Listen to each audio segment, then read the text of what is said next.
بەناوی خۆی بەخشندەی میهرەبان بینەرانی بەڕێز و خۆشەویستی کەناڵی ئاسمانی پەیام لە هەر کوێیەگەن سڵاوی گەرمی ئێمەتان پێشکەش بێ لە خۆشحاڵ و بەختەوەرم لاڵقەیەکی نوێی بەرنامەی باس و خواز بە دیداری ئێوەی عەزیز و خۆشەویست شاد دەبمەوە لە باس و خواسی ئەمڕۆماندا باز لە بەسەیی و بەسۆزی پێغەمبەری خوا دەکەین صلی الله عليه وسلم لە ناشتنی ئیبراهیمی کوڕی پێغەمبەری خوادا صلی الله عليه وسلم کە لە تەمەنی 8 مانگیدا پێغەمبەری خوای بەجێهێشت پێغەمبەری خوا صلی الله عليه وسلم فەرمووی چاوەکان فرمێز دەڕێژن و دڵەکانیش خەمبار دەبن وەلێ شتێک ناڵین کەوا ڕەزامەندی خوای لەسەر نەبێ و خوای گەورەمان لێ بڕەنجێنێ. ئوسامەی عەبدوڵڵای کوڕی مەسعودی یەکێک لە 4 فەقیهە گەورەکەی شاری مەدینە دەفەرمێ پێغەمبەری خوا صلی الله عليه وسلم پێی گوتم قورئانم بۆ بخوێنە. منیش گوتم ئایا قورئان بۆ کەسێ بخوێنم کە بۆ خودی خۆی هاتۆتە خوارەوە؟ پێغەمبەری خوا صلی الله عليه وسلم فەرمووی پێم خۆشە لە غەیری زمانی خۆمەوە بیبیستم. منیش دەستم کرد بە خوێندنی سوورەتی نیسا بۆی هەتا گەشتمە ئایەتی 41 سوورەتەکە. پاشان پێغەمبەری خوا صلی الله عليه وسلم فەرمووی لێرەدا بەسە و کۆتایی پێبهێنە. کاتێک کە سەیری ڕوخساری پێغەمبەری خوام کرد صلی الله عليه وسلم سیر دەکەم هۆن هۆن فرمێسک بە چاوەکانیدا دێنە خوارەوە و ڕیشی مبارەکی تەڕ بووە. چونکە ئەو ئایەتە ئاماژەیە بەوە کە لە ڕۆژی قیامەتدا خوای گەورە پێغەمبەر صلی الله عليه وسلم لەسەر باش و خراپی ئومەتەکەی لەسەر چاکەکار و خراپەکاری ئومەتەکەی دەکاتە شاید و زۆر بەداخەوە دەبێ پێغەمبەری خوا صلی الله عليه وسلم لەسەر لادان و بەلا ڕێداچوونی بەشێ لە دۆستان و لە ئومەتەکەی ببێتە شاید و شایدیمان بۆ لەلا بدال لەلای خوای گەورە.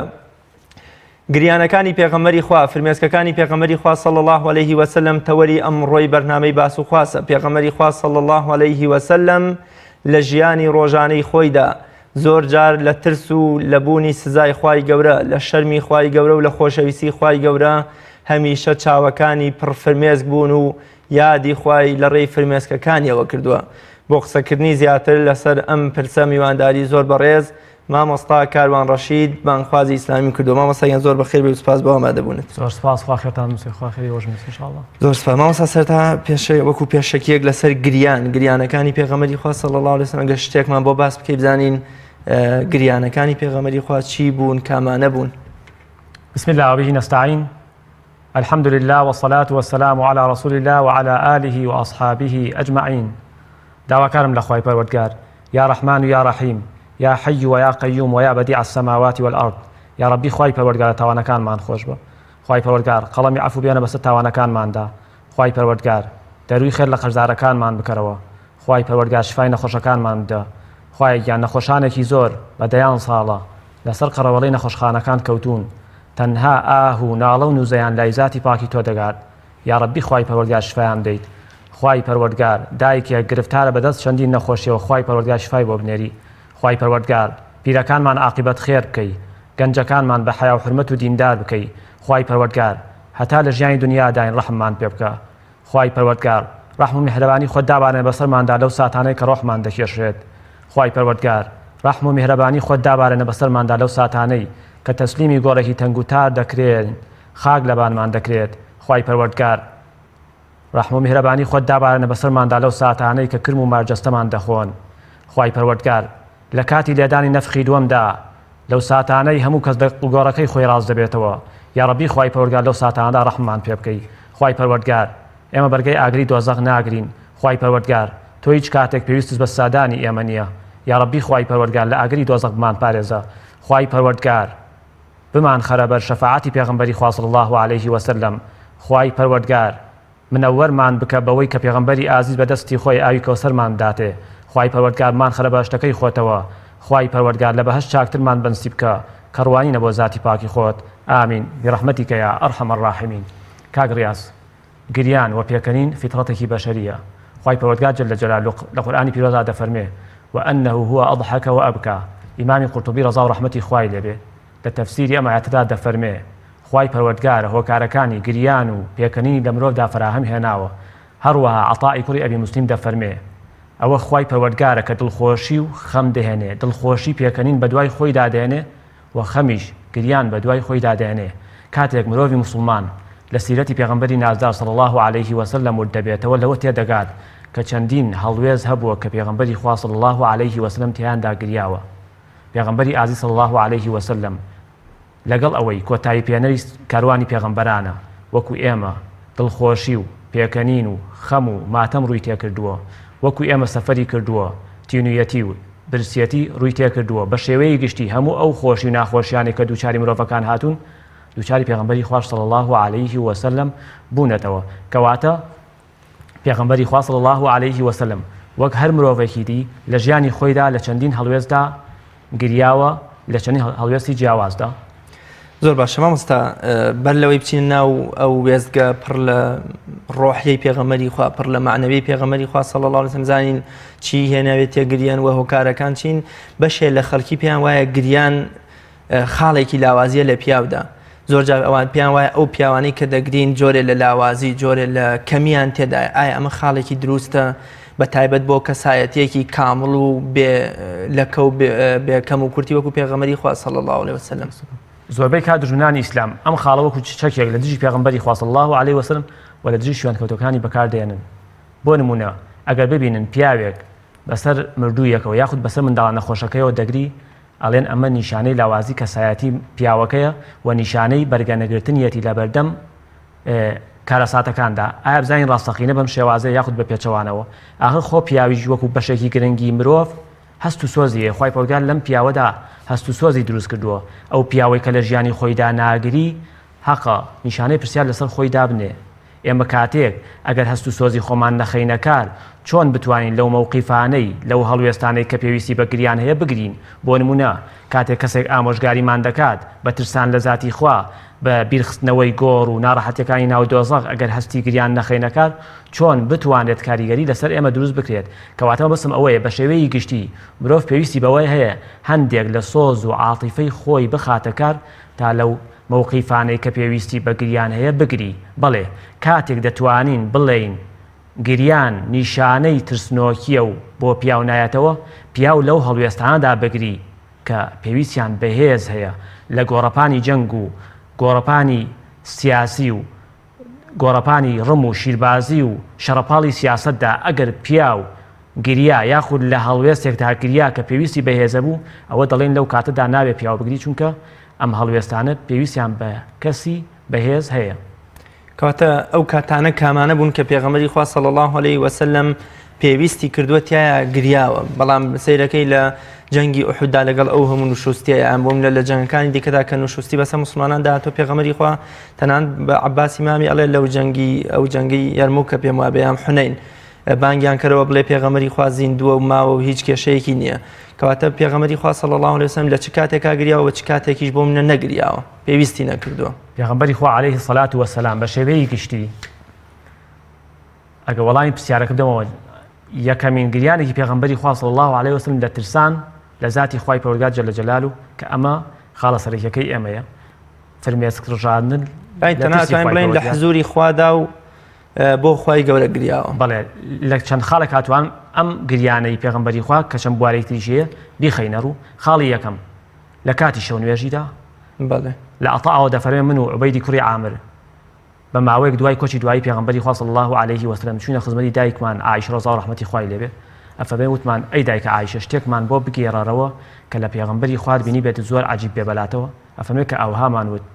دەستی کرد بە گریان. ئەفەرمێ شەوێکیان پێغەمبەری خوا صلی الله عليه وسلم هەستا و فەرمووی ئەی عایشە ئایا لێم دەگەڕیت ئەم شەوم تەرخان بکەم بۆ بەندایەتی لە خزمەتی خوادا؟ ئەفەرمێ پاشەوەی کە دەستنوێژی کرد و دەستی کرد بە شەو نوێژ، هۆن دفرمێسک لە چاوەکانی داهاتنە خوارەوە. ئەفەرمێ هەتا نوێژی بەیانی پێغەمبەری خوا صلی الله عليه وسلم بەم شێوازە دەگریا. کات نزیکی بانگی بەیانیە، بیلال هات تا بانگ بفەرمێ کە پێغەمبەری خوا صلی الله عليه وسلم بینی بەو شێوازە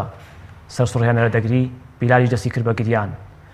وتی ئەی پێغەمبەری خوا ئەوە تۆی عەلەیهی سەڵات وەسەلام دەگریت لە کاتێکدا خوای پەروەردگار تاوانەکانی پاش و پێشت خۆش بووە؟ فەرمووی چۆن ناگریم؟ ئەم شەو کۆمەڵە ئاەتێکم بۆ دابەزیوە هاوار بۆ و کەسەی کە دەیان خوێنێتەوە و لە واتاکانیان ڕانامێنێت کە خوای پەروەردگار دەفەرمێ إن في خلق السماوات والأرض واختلاف الليل والنهار لآيات لأولي الألباب الذين يذكرون الله قياما وقعودا وعلى جنوبهم ويتفكرون في خلق السماوات والأرض ربنا ما خلقت هذا باطلا سبحانك فقنا عذاب النار. یەکێکی تر لە هۆکارەکانی گریانی پێغەمبەری خوا صلی الله عليه وسلم لە ترسی خوا لە کاتی خوێندنی قورئانی پیرۆزدا. ئەبوو هورەیرە ڕضا و ڕەحمەتی خوای لێ بێ ئەفەرمێ کاتێک ئاەتی ئەفەمن هذا الحديث تعجبون وتضحكون ولا تبكون ئایا ئێوە سەرتان سوڕماوە لەم قسەیە کە قورئانی رب العالمینە کە کەلامی رب العالمینە وتضحكون ولا تبكون پێ دەکەنن بەس ناگرین بۆ ئەو چارە نووسەڕەشەی کە لە داهاتوودا دووچارتان دەبێت. ئەفەرمێ ئەم ئاەتە ئەوەندە کاریگەری لەسەر هاوڵان دروست کرد هەموو ئەهلی سوفەی هێنایە گریان. کاک ڕیاض خۆ دەزانی ئەهلی سوفە ئەو سەحابە بەڕێزانە بوون کە ماڵ و حاڵیان نەبوو ناو مزگەوت دەخەوتن، یعنی هاوڵ هەبووە زۆربەی کات ئەڵێ ئەوەندە پۆشاکیشمان نەبوو کە عورەتی خۆمان داپۆشین. کاتێک پێغەمبەری خوا صلی الله عليه وسلم بینی ئەم هاوڵانە بە کاریگەری ئەم ئاەتە دەگرین ئەفەرمێ پێغەمبەری خوا زۆر گریا. ئەبوو هورەیرە دەفەرمێ پێغەمبەری خوا ئەوەندە گریا پاشان فەرمووی لا يلج النار من بكى من خشية الله. ئاگری دۆزەخ کەسێک ناسووتێنێ کە لەبەر خوای پەروەردگار لە ترسی خوای پەروەردگار بگری. خاڵێکی تر لەوانەی کە پێغەمبەری خوا صلی الله عليه وسلم زۆر جار گریاوە ئەو ئاەتێک کە خوێنتەوە کاریگەری قورئانی پیرۆزە پێغەمبەری خوا صلی الله عليه وسلم کاتێ ابن مسعود سەرەتای سورەتی نیسائی بۆ خوێندەوە هەتا گەیشتە فكيف إذا جئنا من كل أمة بشهيد وجئنا بك على هؤلاء شهيدا. ئەم ئاەتە چیمان پێ دەڵێ؟ واتە لە ڕۆژی دواییدا ئەبێ حاڵی ئەو خەڵکانە چۆن بێت کە لە هەر ئومەتێک شاهیدێکمان هێنا تۆشمان کرد بە شاهید بەسەر ئومەتەکەتەوە بەوەی بەبێکەم و کورتی پەیامی خوات گەیاندۆ بە ئومەتەکەی خۆت. لێرەدا پێغەمبەری خوا گەلەم ئاەتە ورد ببینەوە پێغەمبەری خوا صلی الله عليه وسلم بۆچی گریا لە ڕۆژی دواییدا ئەم ئازیزە شاهیدە یا شاهیدی لەسەر دراوە بەبێ گومان شاهیدە پێغەمبەری خوا. یعنی بێنە پێشچاوی خۆت دیمەنەکانی ڕۆژی دوایی ئەوەندە کاریگەرن ئەوەندە هەژێنەرن ئەوەندە ترسناکن خودی شاهیدەکە دەهێن نەگریان هاوار بۆ ئەو کەسەی کە لە ڕۆژی دواییدا بۆ هەموو دروستکراوەکان کە پێغەمبەری خوا صلی الله عليه وسلم شاهیدیان لەسەر دەدات. خاڵێکی تر لە گریانی پێغەمبەری خوا لە ترسی خوا جل جلاله لە کاتی دوعا و پارانەوەدا پێغەمبەری خوا زۆر جار گریاوە. من لێرەدا نمونەیەکم هەڵبژاردووە جەنابەت ئاگاداری ئامانجی پێغەمبەری خوا لە جوڵێ پێکردنی سوپای موسڵمان لە جەنگی بەدردا بۆ دەستگرتن بوو بەسەر کاروانە بازرگانیەکەی قوڕەیشدا. بەڵام پاش ئەوەی ڕزگاربوونی کاروانە بازرگانیەکەی قوڕەیش لە دەستی موسڵمان بوو بە ئەمری واقع و لوودبەرزی قوڕەیشیەکان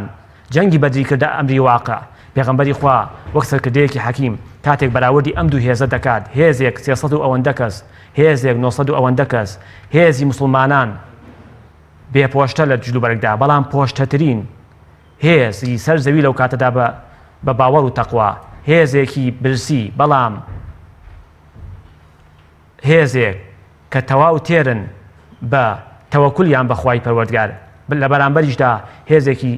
سێقات موسڵمانان لە بەرامبەر موسڵماندا هێزێکە بوو کە قوڕەیشیەکان بوون سێ بەرامبەری موسڵمان بوون. لێرەدا پێغەمبەری خوا صلی الله عليه وسلم شەوی ڕوودانی معرەکەی بەدر هەتا بەیانی لە خزمەتی خوادا دوعای دەکرد تا ئەو ئاستەی ئیمامی ئەبوو بەکر کە پێغەمبەری خوای بینی بەو شێوازە بەو کاریگەرە ناڕەحەتیە دوعا دەکات ئەباکە لەسەر شانی کەوتە خوارەوە ئەباکەی دایەوە بەسەر شانیا وتی ئەی پێغەمبەری خوا ئەوەندە خۆت هیلاک مەکە دڵنیا بەخوای پەروەردگار تۆ پشتگوێ ناخات. پێغەمبەری خوا صلی الله عليه وسلم دە دوعاکانیدا ئەو شەوە دەیفەرموو اللهم أنجز لي ما وعدتني خوایە بەڵێنەکانی خۆتت بەڵێنەکانم بۆ بەدی بێنە. اللهم آتي ما وعدتني خوایە ئەوەی کە بە منت دابوو وەکو بەڵێن جێبەجێ بکە. اللهم إنك إن تهلك هذه العصابة من أهل الإسلام فلن تعبد في الأرض أبدا. خوایە ئەگەر ئەمڕۆ تۆ ئەم کۆمەڵە موسڵمانە ئەمڕۆ لە گۆڕەپانی جەنگدا شکست بهێنن لەسەر زەویدا بەو شێوازەی کە تۆ دەتەوێت هیچ کەسێک تۆ ناپەرستێ. پاش کەمێک ئەبوو بەکری فەرموو مژدە بێت ئەوە یارمەتی و هاوکاری خوای پەروەردگارمان بە نوێنەرایەتی جبریل بۆ هات إذ تستغيثون ربكم فاستجاب لكم أني ممدكم بألف من الملائكة مردفين. خاڵێکی تر لە گریانی پێغەمبەری خوا لە ترسی ذاتی خوا ئەوەیە لە کاتی بیرکردنەوە لە ناڕەحەتیەکانی ناو گۆڕ بەڕا دەفەرمێ ڕۆژێکیان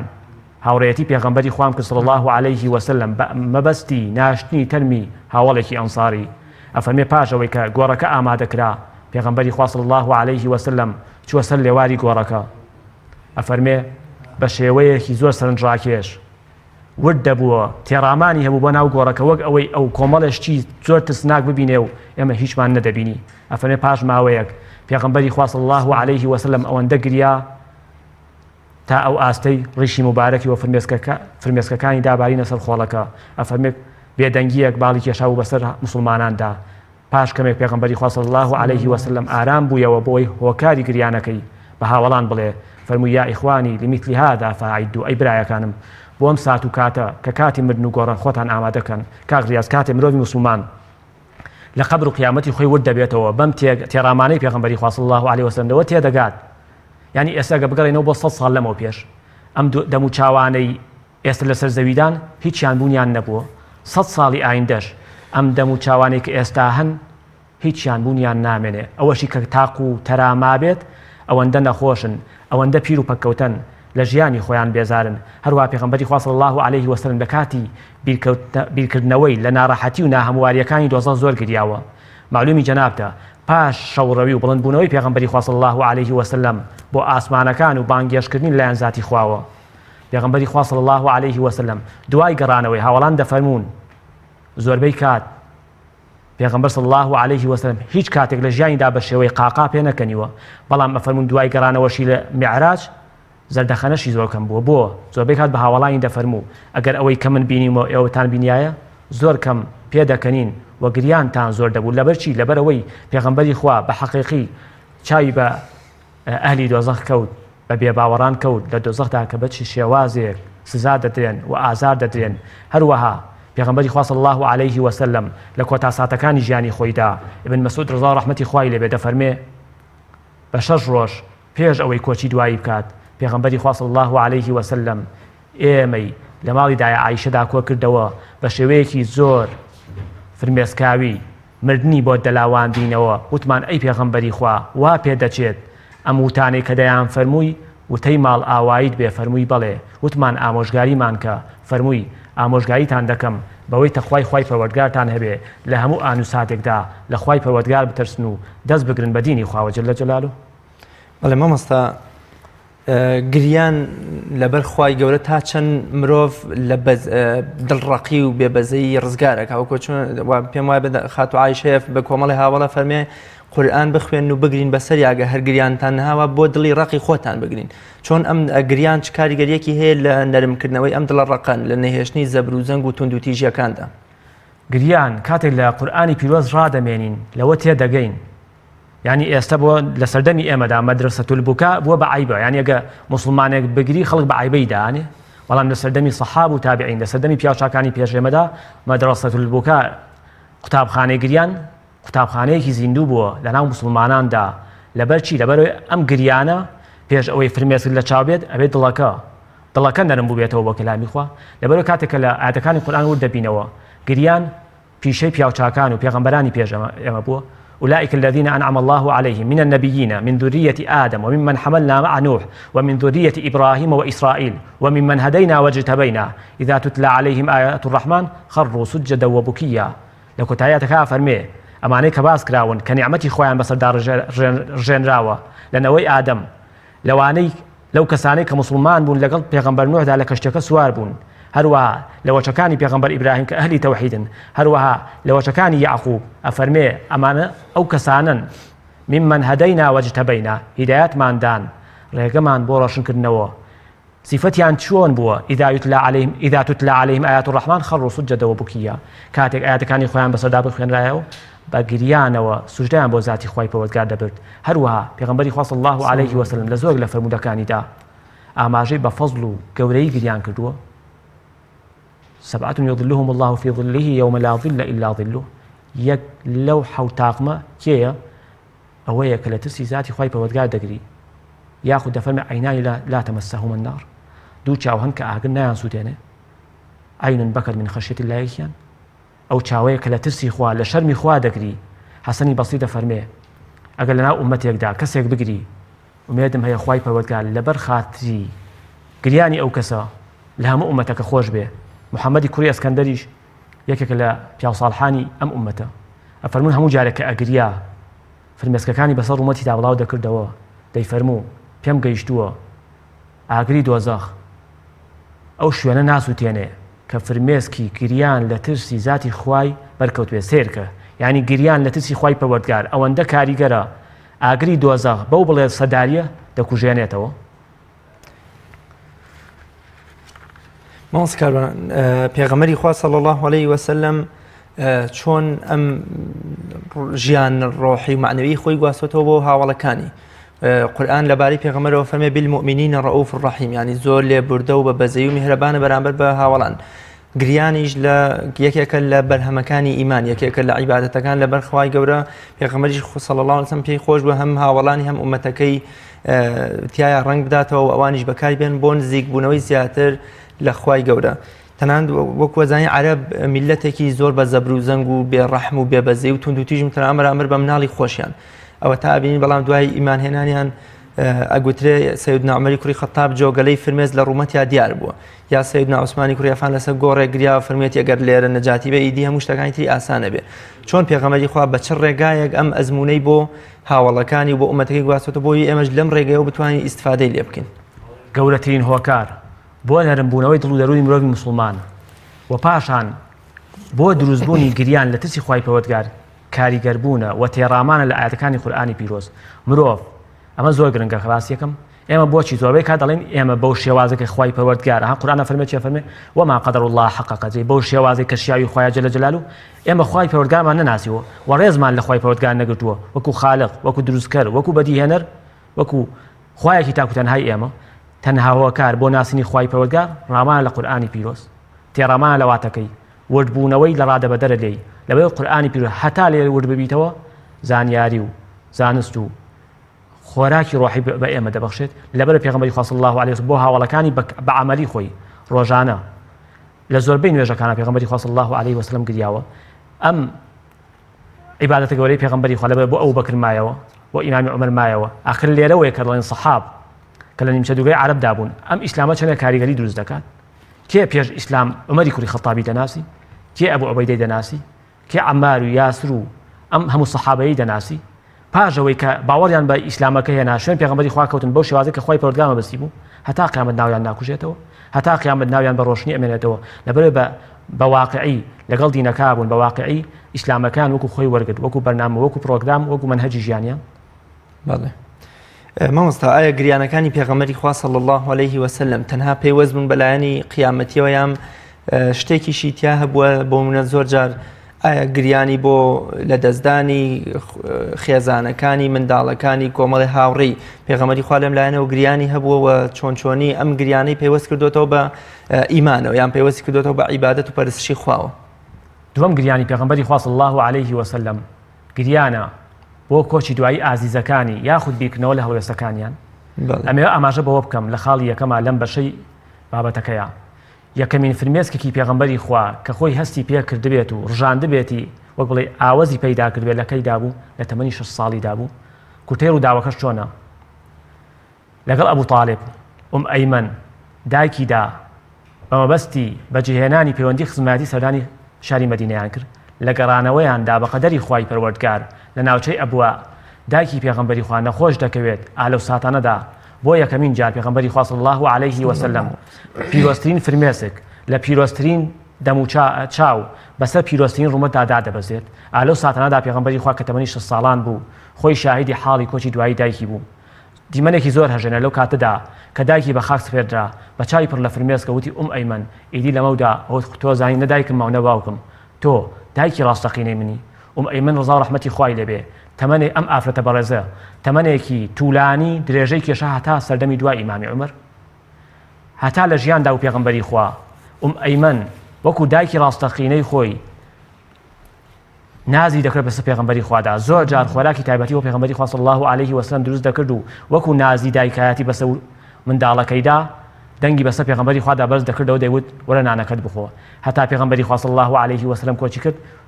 ئەیمەن وەکو دایکی خۆی سەیری دەکرد ڕێزێکی تایبەتی لەدەگرت و نازی دایکایەتی بۆ ئەیمەن دەردەبڕی. ئەنەسی کوڕی مالی ڕزا و ڕەحمەتی خوای لێبێ دەفەرمێ پاش ئەوەی کە لە سەردەمی قۆناغی مەدەنیدا کە پێغەمبەری خوا دەوڵەت و سوڵتە و سوپای هەبوو بێتاقەت بوو بۆ دایکی ئەفەرمێ پێغەمبەری خوا داوام لە خوای پەروەردگار کرد کە لە دایکم خۆش بێ ئیجازەی ئەو داواکردنەی پێنەدام بەڵام مۆڵەتی دام کە سەردانی کەم. ئەنەسی کوڕی مالی دەفەرمێ من هاوڵەتی پێغەمبەری خوام کرد صلی الله علیه و سلم لە سەردانیکردنی گۆڕی دایکیدا. ئەفەرمێ ئەو ڕۆژە پێغەمبەری خوا بە شێوازێک دەگریا ئێمە گریاین بۆ گریانی پێغەمبەری خوا صلی الله علیه و سلم بە شێوەیەک دەگریا هەموو هاوڵان دەستیان کرد بە گریان بە شێوەیەکی زۆر سەرنجڕاکێش. قاضي عياض ڕاو ڕەحمەتی خوای لێ بێ دەفەرمێ ئەم گریانی پێغەمبەری خوا صلی الله عليه وسلم بۆچی بووە گریانی ئاواتەخوازی بووە بۆ ئەوەی کە بریا دایکی بمابایە لە ژیاندا تا باوە بە پێغەمبەری خۆشەویست بهێنێت و خوتاری بێ لە ئاگری بڵێ سەداری دۆزەخ بەشێکی تری گریانی پێغەمبەری خوا بۆ ئازیزەکانی گریانی بۆ خەدیجە ڕەزا و ڕەحمەتی خوای لێ بێ بێگومان بە نزیکەی 2 مانگ دوای کۆچی دوای ئەبوو تاالب ڕەزا و ڕەحمەتی خوای لێ بێ خەدیجە دووچاری نەخۆشی بوو لە یەک لە شەوەکاندا پێغەمبەری خوا وە کچەکانی بە دیار خەدیجەوە دانیشتە تا نزیکی فەجر ئالەو ساتەدا هەتا ئەو ماوە دوور درێژە لە هۆش خۆی چوو بوو پاشان چاوی کردەوە و یەک بە یەک سەیری پێغەمبەری خوا صلی الله عليه وسلم کچەکانی دەکرد وەک ئەوەی پێیان بڵێت ئەم شەو کۆچی یەکجارەکی دەکات و بەرەولای خوای پەروەردگار هەنگاو دەنێت ئالەو ساتەدا خەدیجە ڕەضا ڕەحمەتی خوای لێ بێ ئەو کۆڵەکە قایمەی پێغەمبەری خوا لە داوە و بڵاوکردنی ئاینی پیرۆزی ئیسلامدا کۆچی دوایی کرد و دەنگی گریان لە ماڵی پێغەمبەری خوا بەرز بووە بۆ خەدیجە و پاش ئەوەی کە ڕۆژ بووە پێغەمبەری خوا صلی الله عليه وسلم خۆی وەکو ڕێز لێنانێک لەم ئافرەتە بەڕێزە کە خێزانی خۆی بووە کە پشتیوانی بەردەوامی بۆ لە بڵاوکردنەوەی ئاینی پیرۆزی ئیسلامدا خۆی دابەزێ ناو گۆڕەکەی بە دەستی پیرۆزی خۆی بە چاوی پڕ لە فرمێسکەوە خەدیجەی تەسلیمی خاک کرد حاڵەتێکی تری گریانی پێغەمبەری خوا صلی الله عليه وسلم معلومی جەنابتە پاشەوە فیداکاریی کە ئیسلام و مسلمان لە جەنگی ئوحوددا پێشکەشی ئیسلامیان کرد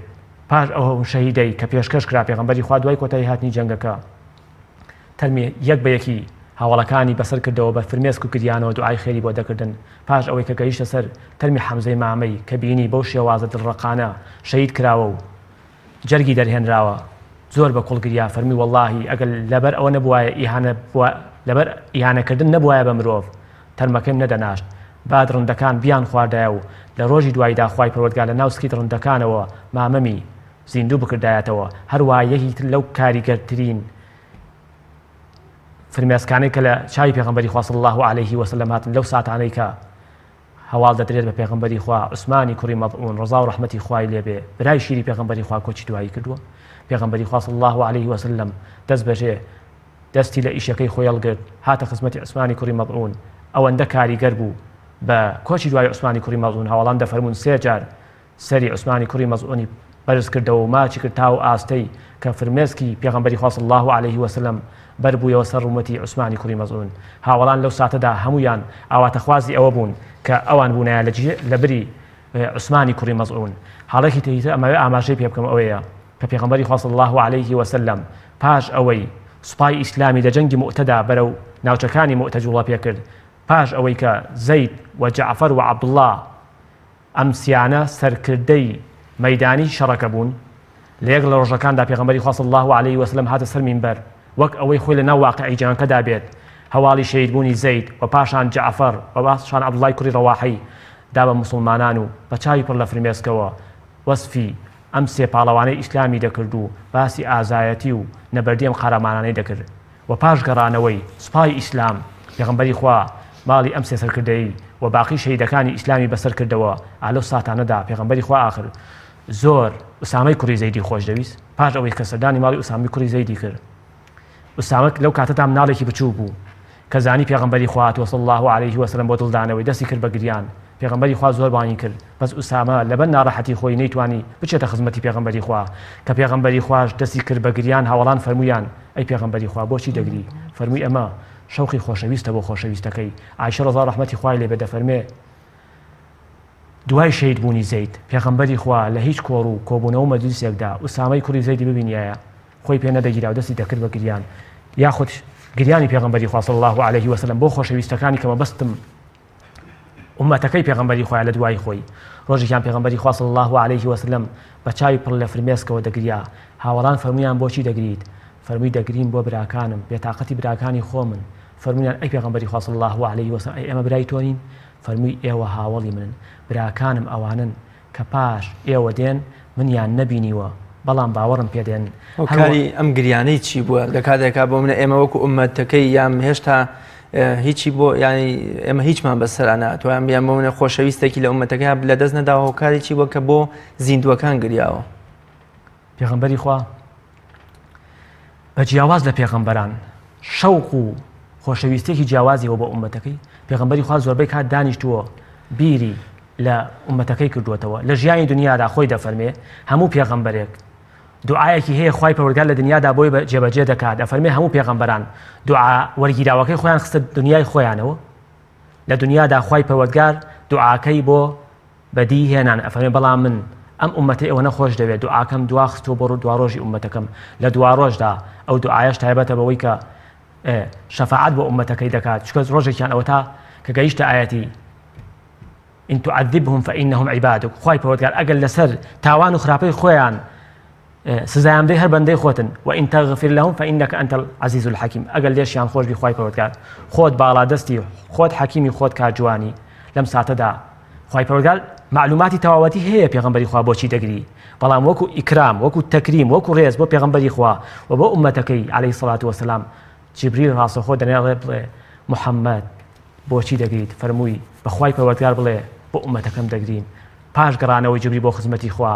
خوای پەروەردگار جەلە جەلالوه بە جیبریل لا وەڵامەکەی ناردەوە بۆ پێغەمبەری خوا صلی الله علیه وسلم پێی بڵێ ئێمە دەربارەی ئومەتەکەت تۆ پشتگوێ ناخەین و ڕازیت دەکەین کاتێک کە ورد دەبیتەوە کاک ڕیاز ئەم ئومەتەی ئێمە چاکترین ئومەت لە دنیا لە دوا ڕۆژدا لەگەڵ ئەوەی کۆتایی پێهێنەری ئومەتەکانین یەکەمینین لە ڕێزدا لە دنیا و لە دوا ڕۆژدا لە ژیانی دنیای خۆماندا پێغەمبەری خوا صلی الله علیه وسلم گرنتی لە خوای پەروەردگار وەرگرتووە هاوشێوەی ئومەتە پێشوەکان ئێمە بە دەستە جەمعی وەکو ئومەتەکانی پێشوو ناو نەبات بە کارەسات وەکو ئومەتەکانی وەکو گەلی عاد و گەلی تەموود ناو نەبات ئەبینی لە دنیادا خوا جەل جەلاله وەصفی ئومەتی پێغەمبەری خوا دەکات كنتم خير أمة أخرجت للناس تأمرون بالمعروف وتنهون عن المنكر وتؤمنون بالله ئێوە چاکترین ئومەتێکن کە لە قوتابخانە و زانکۆی ئیسلامەتیوە دەرچوو بوون ئیشتان چییە تأمرون بالمعروف فەرمان بە چاکە دەکەن ڕێگری لە خراپە دەکەن پاشان باوەڕ بە خوای پەروەردگار دێن ئەبینی لە قیامەتیشدا خوای پەروەردگار بەڵێنەکەی بۆ پێغەمبەرەکەی و بۆ ئومەتەکەی جێبەجێ دەکات یەکەمین کەسێک دوای نەفخی دووەم کە لە قەبرەکەی ڕاست دەبێتەوە کێیە پێغەمبەری خوای صلی الله علیه وسلم یەکەمین پێغەمبەرێک و یەکەمین ئومەتێک کە بەسەر پردی دۆسەخدا بەسەر سیراتدا تێپەڕ دەبێت پێغەمبەری خوا ئومەتەکەن یەکەمین کەسێک تەنها کەسێک دەتوانم بڵێم کە بۆی هەیە تەقولبا بدا لە دەرگای باشکەیە پێغەمبەری ئازیز صلی الله علیه وسلم یەکەمین کەس دەچێتە بەهەشتەوە و ئومەتەکەشی یەکەمین ئومەتێکە کە دەچێتە باشتەکەی خوای پەروەردگارەوە زۆر باشە مامۆستا کاروان لە ناشتنی ئیبراهیمی کوڕی پێغەمبەری خوادا صلی الله علیه وسلم ئەویش وێزگەیەکی تریتایە کە پێغەمبەری خوا وانەیەکی فێری موسڵمانانیش دەکات کە چاوەکان فرمێز دەڕێژن و دڵەکانیش خەمبار دەبن بەڵام گرنگەوەیە کە دەممان شتێک نەڵێ کە ڕەزامەندی خوا لەسەر نەبێ خوا بڕەنجێنێ واتە گریان شتێکی دروست و هیچ کێشەیەکی تیان نیە ئەم گریانەی پێغەمبەری خوا صلی الله علیه وسلم بۆ کوڕێکی خۆی بۆ کوڕێکی 8 ساڵی خۆی چیترمان فێر دەکا و چۆن چۆنی بووە ئەم گریانەی پێغەمبەری خوا علیه الصلاة والسلام سەرەتا ئاماژەم بەوە کرد کە پێغەمبەری خوا صلی الله علیه وسلم نە پێش میعراج نە دوای میعراج هەرگیز نەبینراوە کە بە شێوەی قاقا پێ بکەنێ و بۆ گریانەکەشی بەمان شێوە ئەو فەرمودەیە کە خوێنتەوە ابن مسعود دەفەرمێ من هەستم نەکرد کە پێغەمبەری خوا صلی الله علیه وسلم دەگریە تا سەری چاوەکانیم کرد کەواتە تعبیر و پێناسەی پێغەمبەری خوا بۆ گریان بە هیچ شێوەیە دەنگ بەرزکردنەوەی تێدا نەبووە ئەوەندەی کە من بینی بێتم لە کۆشی دوای عوسمانی کوڕی مەطعونە هاوڵان دەفەرمون هەستمان کرد جۆرە دەنگێکی کەم لە گەروی پێغەمبەری خوا صلی الله علیه وسلم دێتە دەرەوە ئەگینا پێغەمبەری خوا صلی الله علیه وسلم زۆربەی کات بە فرمێسک پێناسەی بۆ گریانە کردووە گریانی پێغەمبەری خوا صلی الله علیه وسلم بۆ ئیبراهیمی کوڕی و بۆ کچەکانی و بۆ خۆشەویستەکانی لە سعدی کوڕی عوبادە و هەتا دوایی کە کۆمەڵی هەڵوێستی زۆرە ئاماژەیە بۆ ئەوەی کە نابێت ڕەحم لە مرۆڤەکاندا بڕنرێت لەگەڵ ئەوەشدا ئاماژەیە بۆ ئەوەی گریانی پێغەمبەری خوا صلی الله علیه وسلم گریانی دڵێکی پیرۆزدا پیرۆزترین دڵ منەوەرترین دڵ گریاوە بە شێوازێک گریاوە سەبری لەگەڵدا بووە ڕازیەوە خوای پەروەردگار فەرمودەکەی کە خوێنتەوە چاومان فرمێسک دەڕێژێ دڵیشمان ناڕەحەت دەبێت بەڵام شتێک ناڵێن کە خوای پەروەردگار پێی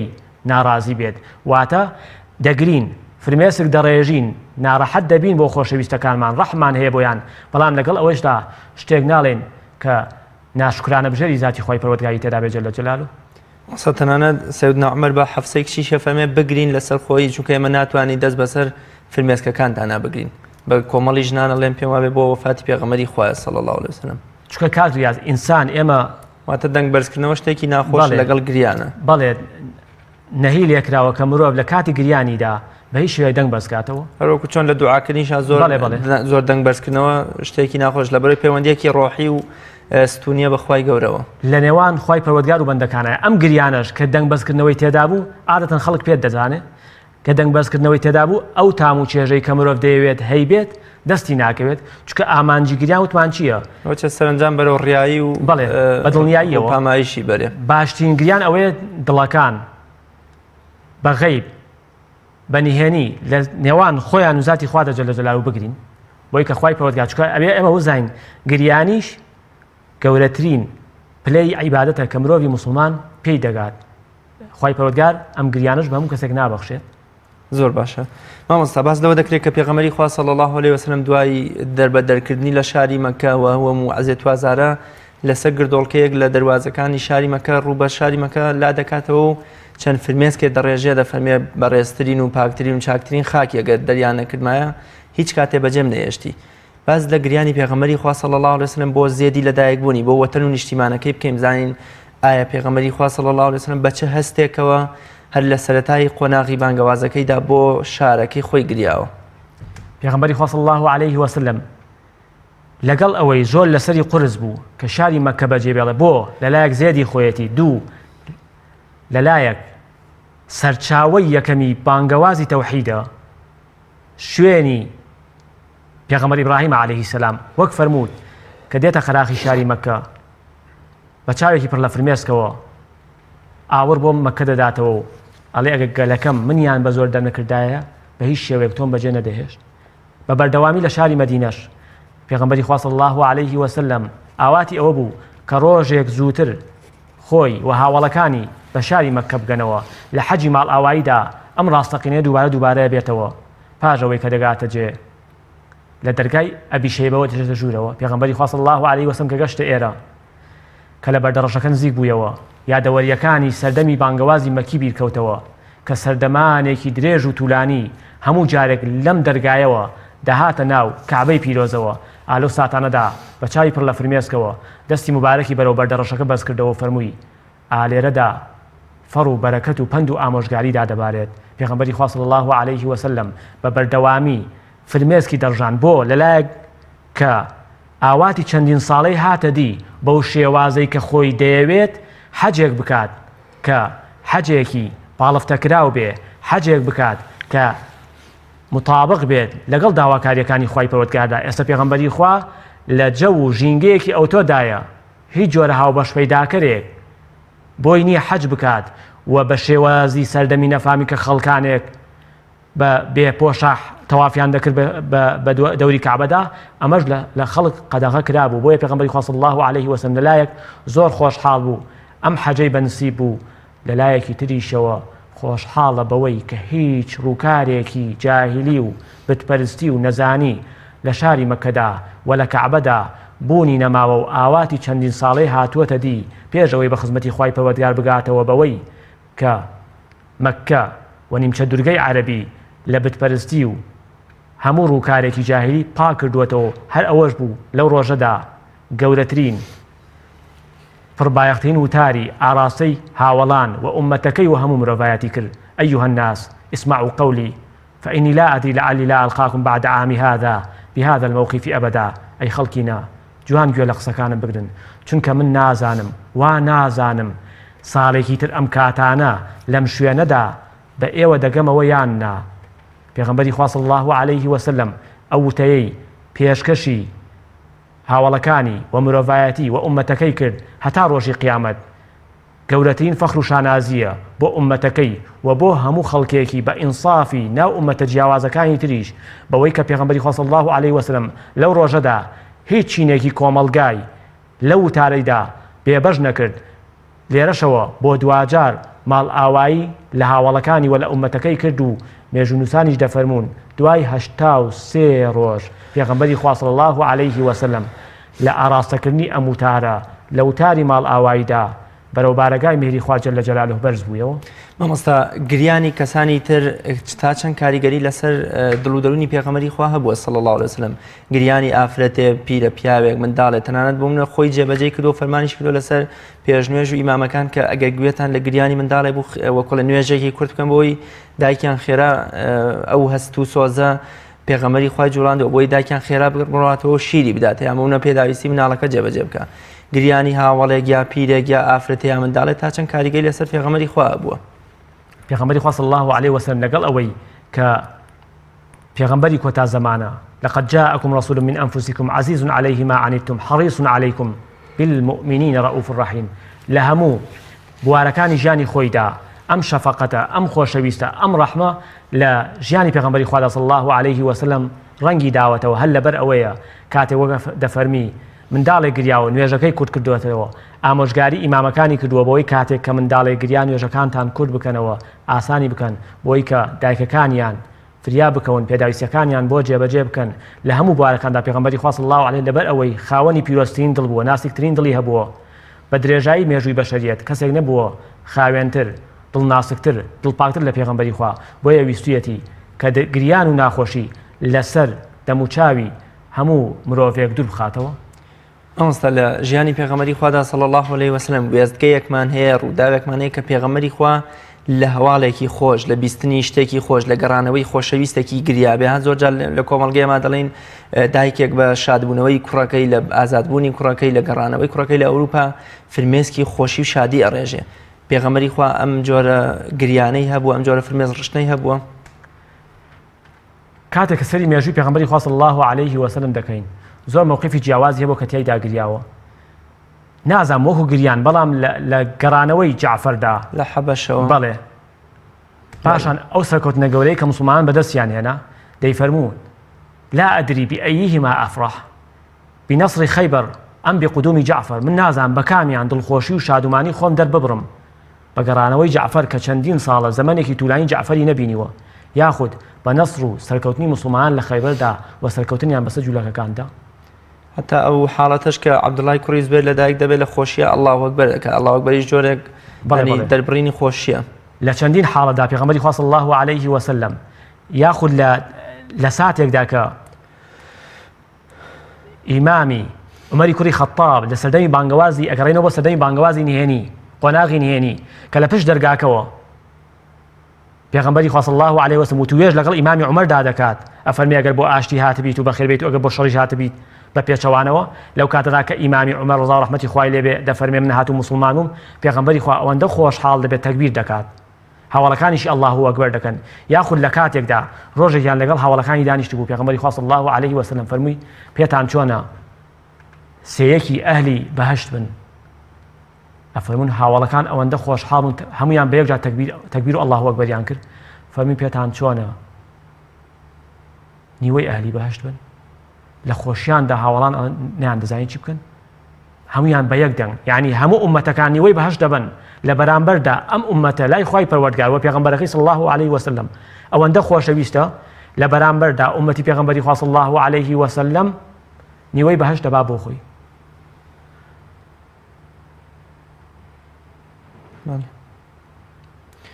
مامۆستا کۆتا پرسیارم لە ژیانی پێغەمبەری خوادا هەیە صلی الله عليه وسلم کە دووبارەکردنەوەی ئاەتی قورئان لە نوێژدا زۆر جار پێغەمبەری خوای هێناوەتە گریان پێشتری جەنابش ئاماژەت بەوە کرد کە لە قورئان خوێندنا یان لە دوعاکنا پێغەمبەری خوا زۆر گریاوە بەڵام هۆکار چی بووە کە لە دووبارەکردنەوەی ئاەتێکدا بەتابەت کە باز لە سزا و عەزابی دۆزەخ و قیامەت دەکات پێغەمبەری خوا هێندە گریاوە بۆچی هێندە ئەم ئاەتەی بە گریانەوە دووبارە کردوێتەوە؟ خۆی کاتێک کە لە قورئانی پیرۆز وەردەبینەوە كتاب أنزلناه إليك مبارك ليدبروا آياته خوای پەروەردگار فەرمان بە پێغەمبەری خوا و موسڵمانان دەکات بەوەی کە تێڕامان و تێفکریانیان هەبێت لە ئاەتەکان جوان لێیان حاڵی بن و کاتێک پێغەمبەری خوا صلی الله عليه وسلم بە تایبەت کە فەرمووت لەو ئاەتانەی کە باسی سزا و ناڕەحەتی و ناهەمواریەکانی دۆزەخ دەکات پێغەمبەری خوا صلی الله عليه وسلم چارەنووسی ئەهلی دۆزەخی لە معراجا بینی لەگەڵ جبریل هەموو سزادراوانی دۆزەخی بەسەر کردەوە ئەو ڕووداوە ناخۆشانەی بینی و بۆیە لەگەڵ خوێندنەوەی ئاەتانەدا کە باسی دۆزەخ دەکەن ڕاستەوخۆ سزا و چارەنووسی بێ باوەڕانی بیر دەکەوتەوە کە لە دۆزەخدا گرفتارن پێوەی. زۆر باش مامۆستا کۆتا قسە و پەیامت شتێک من شتێکی وام نەماوە کە بپرسم چ شتێک ماوە جەنابەت باسی بکەی یا ئاماژەیەکی پێ بکەی ئەگەر بە کورتە بێ سوپاس دەکەم. من لە کۆتاییدا داواکەم لە خوای پەروەردگار ئێوە موفق بکە ڕەحم و بەزەیی خۆی دابارێن بەسەرماندا لە تاوانەکانمان خۆش بێ خوای پەروەردگار موفقمان بکات بۆی کە لە ژیانی دنیای خۆماندا